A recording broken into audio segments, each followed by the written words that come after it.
Hello friends, இந்த video ஒரு ஸ்பெஷலான வீடியோ தாங்க. இது வந்து என் ஹஸ்பண்ட் வந்து எங்களுக்காக சமைச்சு கொடுத்தாரு. நாங்கள் வெக்கேஷனில் இருக்கும்போது டெய்லியும் சமைச்சு ஃபோட்டோ போட்டுட்டு இருந்தாங்க. நாங்கள் வந்ததுக்கப்புறம் எதுவுமே பண்ணவே இல்லை. அப்போ நானும் என் பொண்ணுங்களும் வந்து டார்ச்சர் பண்ணாங்காட்டிக்கு அவரே பண்ணி கொடுத்தாரு. பார்த்தீங்கன்னா பிளேட்டில் எல்லாத்தையும் முதல்ல ரெடியாக எடுத்து வச்சுட்டாருங்க. வச்சுட்டு நான் வந்து அப்பப்போ போட்டுட்டு நான் வச்சுருவேன். ஆனால் இவர் எல்லாமே ரெடியாக எடுத்து வச்சுட்டு அதுக்கப்புறம் தான் சமைக்கவே ஆரம்பித்தாங்க. கொஞ்சம் வந்து பேனில் வந்து எண்ணெய் ஊற்றிட்டாங்க. எண்ணெய் கொஞ்சம் சூடானோடனே கடுகு, அதுக்கப்புறம் வந்து கொஞ்சம் சீரகம் போட்டாச்சு. அப்புறம் பார்த்தீங்கன்னா பட்டை, கிராம்பு இதெல்லாம் முன்னாடியே எடுத்து வச்சுருந்தாங்க. அதெல்லாத்தையும் கொஞ்சம் போட்டுட்டாங்க.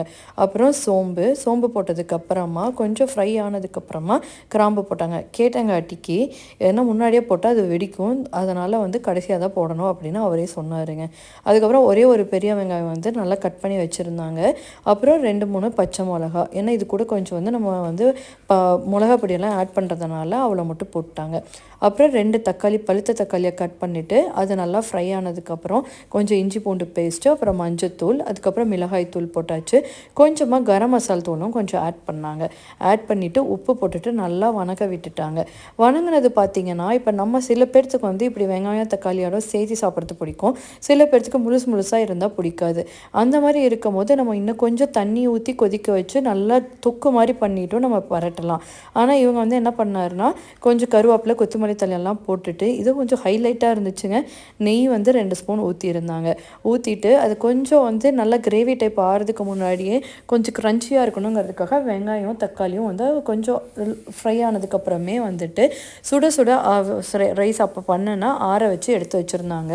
அதுவும் ஆற வைக்கும் போது எப்படின்னா ஒரு ஸ்பூன் நல்லெண்ணெய் போட்டு ஆற வச்சுருந்தாங்க. அப்போ வந்து கொஞ்சம் உதிரியாக வரும்னு சொல்லிட்டு அதுக்கப்புறம் ரைஸை நல்லா போட்டு மிக்ஸ் பண்ணிகிட்டே இருந்தாங்க. நம்மளுக்கு மறுபடியும் வேணும்னா நெய் ஆட் பண்ணிக்கலாம், இல்லை நெய் நம்மளுக்கு வேண்டானாலும் விட்டுறலாம். வேணும்னா கூட நம்ம கொஞ்சம் பிரியாணி மசால் பொடியும் நம்ம ஆட் பண்ணிக்கலாம். முன்னாடி நம்ம தொக்கு மாதிரி பண்ணிட்டு இருந்தோம்ல, அந்த ப்ராசஸில் நல்லா மிக்ஸ் பண்ணோன்னே நல்லா எப்படி வருமோன்னு நினச்சேன். ஆனால் வித்தியாசமாக சூப்பராக இருந்துச்சுங்க. இதுவுமே கூட எடுத்து சாப்பிட்றப்ப நல்லா இருந்துச்சு. அதாவது வெங்காயம் ஒவ்வொரு கடிக்கும் வந்து நிறையா வெங்காயம் தக்காளி இருந்தபோது இதுவும் ஒரு நல்ல டேஸ்ட்டாக டிஃப்ரெண்ட்டாகவும் இருந்துச்சு. நீங்களும் இந்த மாதிரி ட்ரை பண்ணி பாருங்கள், ஃபாஸ்ட்டாகவும் செஞ்சிடலாம். Thank you friends. இந்த வீடியோ பிடிச்சிருந்தா லைக் பண்ணுங்கள், ஷேர் பண்ணுங்கள்.